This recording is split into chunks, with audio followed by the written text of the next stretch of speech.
जय हिंद फ्रेंड्स। किसी भी देश के ग्रोथ एंड डेवलपमेंट में इन्वेस्टमेंट काफी बड़ा रोल प्ले करता है। जब हमारा देश 1947 में आजाद हुआ और उसके बाद हमारे सामने बहुत सारी चुनौतियां थी। उन चुनौतियों से निपटने में अगर सबसे कोई इंपॉर्टेंट रोल प्ले कर सकता था वो था इन्वेस्टमेंट।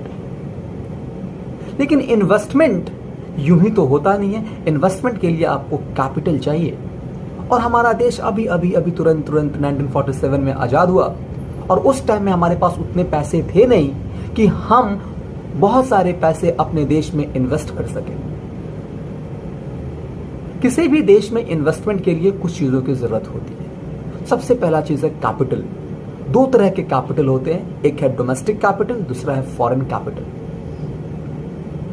डोमेस्टिक कैपिटल को रेगुलेट करने के लिए दो इंस्टीट्यूशन का होना बहुत जरूरी है, एक साउंड बैंकिंग सिस्टम और दूसरा जो है आपके पास अच्छी कंपनीज होनी चाहिए। और तीसरा है फॉरेन कैपिटल की अगर हम बात करें तो फॉरेन कैपिटल में आपके पास एफडीआई है, एफपीआई है, ये सारी चीजें हैं।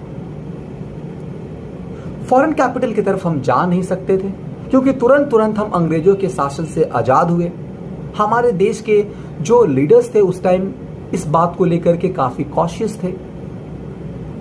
तो हम किसकी तरफ रिलाई कर सकते थे? डोमेस्टिक कैपिटल की तरफ ही रिलाई कर सकते थे। लेकिन क्या क्वेश्चन ये आता है कि do we have sufficient domestic capital at that point in time?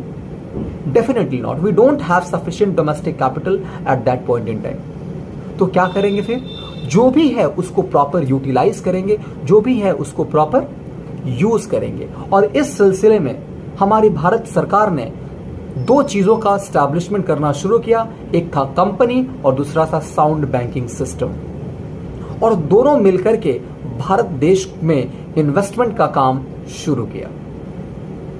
अब कंपनी क्या है, साउंड बैंकिंग सिस्टम क्या है, कंपनी कैसे काम करती है, इन सब के बारे में हम कल पढ़ेंगे।